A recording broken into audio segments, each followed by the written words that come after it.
Padeshu sarvabhutani pungsha stiti pado viduhu. Amritang kshemam abhayang. Tri murdno dhai murdhasu.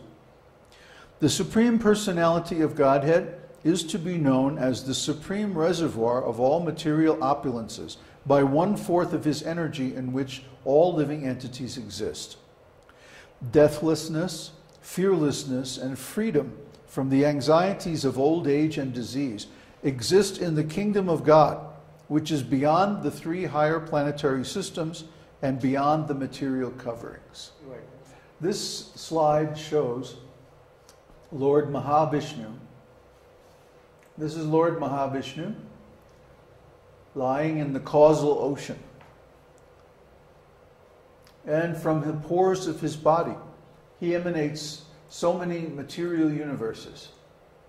Each one of these gradually grows until it contains all the elements and all the ingredients of the material universe. This is a cutaway view of one of the universes, which is not strictly accurate because the open space inside of the universe is covered by a shell of material elements which extends about 1,000 times or maybe 10,000 times the diameter of the opening in the middle. But anyway, each material universe is like an egg, and inside the egg there is another ocean called the Garbhodaka Ocean. And there the Lord lies down on the Sheshanaga, as we saw earlier, and there's Lakshmi serving him, and there's Lord Brahma on the lotus flower. And from Lord Brahma, transcendental sound is emanating, which creates all the material planets and stars and all the living entities, all the species of life, and so on. So this is how the creation is accomplished. And this is all described very detailed way in Srimad Bhagavatam. However, the spiritual world, which is not really shown here, is beyond all these distinctions of 3 modes of nature. It's in the transcendental category, divyam, transcendental energy, spiritual energy. Therefore, it's all eternal. The scriptures say, Pravartate yatra rajastamastayo, satvang cha mishram na chakala vikramaha, na yatra maya kimuta pare harer, anuvrata yatra sura surarchitaha. In that personal abode of the Lord, the material modes of ignorance and passion do not prevail, nor is there any of the influence of goodness. There is no predominance of the influence of time, so what to speak of the illusory external energy? It cannot enter that region. Without discrimination, both demigods and demons worship the Lord as devotees. That means anybody can become a devotee.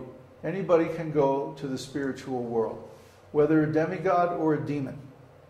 The Lord is always waiting to accept our service. He's always willing to set us free. In fact, he calls every living entity through the scriptures to come and worship him and get freedom from the pangs of the material energy. So this is the goal, which is stated very clearly right in the beginning of Brihat Parashara Hora Shastra. It's not a mysterious thing. It's also discussed very plainly in Bhagavad Gita. The goal of human life is to get out of this material world and attain the spiritual world, which is eternal. So how do we do that? Because right now we're stuck in time. Well, first of all, we have to understand how time is operating. Time is operating through 3 modes. The 3 modes of material nature: goodness, passion, and ignorance, or sattva, rajas, and tamas. Above those 3 modes is the transcendental realm, divyam, satyam param, the highest destination. So we have to understand how to get out of time and into eternity, which has no beginning and no end. This is our challenge as students of the esoteric teaching on a personal level and as astrologers when dealing with our clients. How do we get them to see past this trap of material nature and actually attain their freedom that's natural to the spirit soul? Well, we have to get them to attain self-realization. There's another shot of Lord Vishnu as Paramatma. You see, he's seated on the lotus flower of the heart. And we'll see in our next session how the different parts of the body of the Lord are reflected in the different planetary systems and the different constellations or rashis, and how different incarnations of the Lord are reflected in the different planets or grahas that seize these rashis.